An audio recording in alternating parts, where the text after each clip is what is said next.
If you could just introduce yourself, so state your name and then a brief statement on why you decided to run for the school board. Okay. So my name is Nunez, and my family moved to East Palo Alto when I was in 3rd grade, so back in '97. And I guess my entire experience in East Palo Alto was let me get away. And it wasn't until I went to college and realized how amazing this community is, was that I realized that if everyone keeps leaving and everyone who can leave leaves, like, things are never going to change for people who grew up here. And so that's why I came back, and I've been working in different nonprofits and just trying to see where I can help out. What pushed me to run for city school or the school board is each year I have an assignment for my students where they introduce themselves to me, where they talk about their past experiences at school, their past teachers, what I can do in math to help them.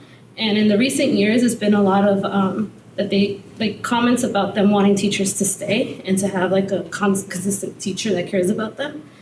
And that sucks to hear, and it's not okay because of what's happening in the district and teacher turnover. I knew I had to do something because something's wrong. And then when we get them in high school, there's only so much we can do. And so if we can try to help them in the important years, then we can try to help them out in the future. So, what do you see as the single most pressing issue facing the Ravenswood School District? I would say there's a lot of things. I think as a school board, if I were elected as a school board member, it would definitely be trying to get a handle on the budget. It seems like we're spending way too much, and we're spending based on numbers that aren't even true anymore. So I think we used to have about 3,000 students, and the latest numbers are about 2,300. But if we're still budgeting for so many, then we're just losing money. And so if we can just get a handle of the budget and then collaborate more with the nonprofits that exist around here, then I feel like we can try to do better. Of actions you've seen the current school board take over the last 2 years, is there one you can identify that you take particular disagreement with, and can you critique it and explain what you would do differently if you had been on the board at the time? I think the hot topic around everybody that you're going to talk about is the superintendent and renewing her contract. Obviously, I don't know, and when people ask me, would you go fire her? I don't know. And I know it's not a popular answer, but there's a lot that I don't know that gets stuck behind closed doors. And I would hope that we trust our school board enough to know that they did it for a reason. But I wish that they were a little bit more transparent about why they decided to renew. What are the achievements that she's done that they can show to people? But if there's so much public outcry against her, then why wasn't there more of a conversation about why she got reinstated, or not reinstated, but it got renewed? Would you have voted to renew her contract? And that's the thing, I don't know. Mm-hmm. And so I wish I knew more. I know that a lot of people are angry about it, and it's really hard to be on the outside being yeah, I would have fired her, when I don't know everything. And so I wish I've heard stories. We've been talking to teachers, to former teachers, to former admin, and we've been just trying to get an idea of what's happening. But until we're there, we don't know. Mm-hmm. Yeah. As I'm sure you've heard from people in the community related to that issue and other issues, there is this very strong sense of distrust in the community, among parents and teachers and staff, with the district office and the district administration and the board. So if you were elected, what would you do to rebuild that trust?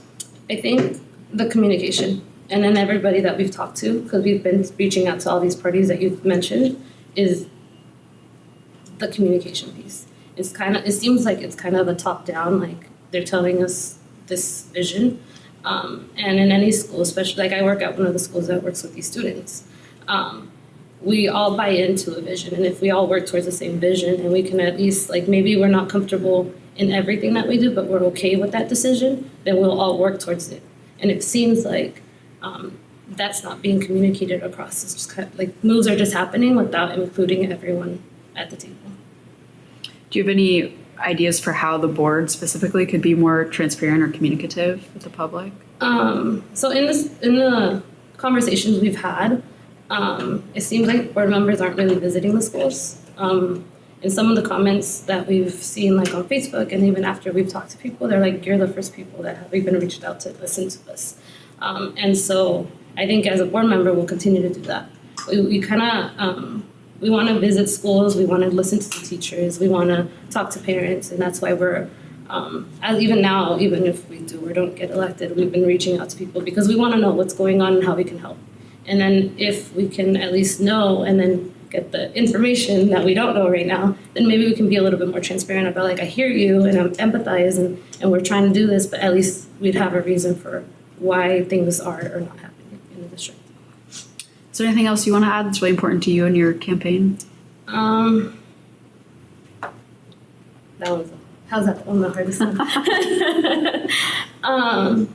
I guess, and it's probably unpopular to say too, but we just need good people in there. And if it's not me, or if it's me, or if it's my partner that I'm running with, like whoever it is, we just need people, and we need to remember that the students need to come first. And hopefully, when people go out and vote in November, or not even go out, just get it in the mail and vote in November, they'll remember to keep the students first. Because at the end of the day, after all the politics, and I'm not a political person, we need to keep the students first. So, yeah. Okay, well, thank you so much. Yeah, thank you.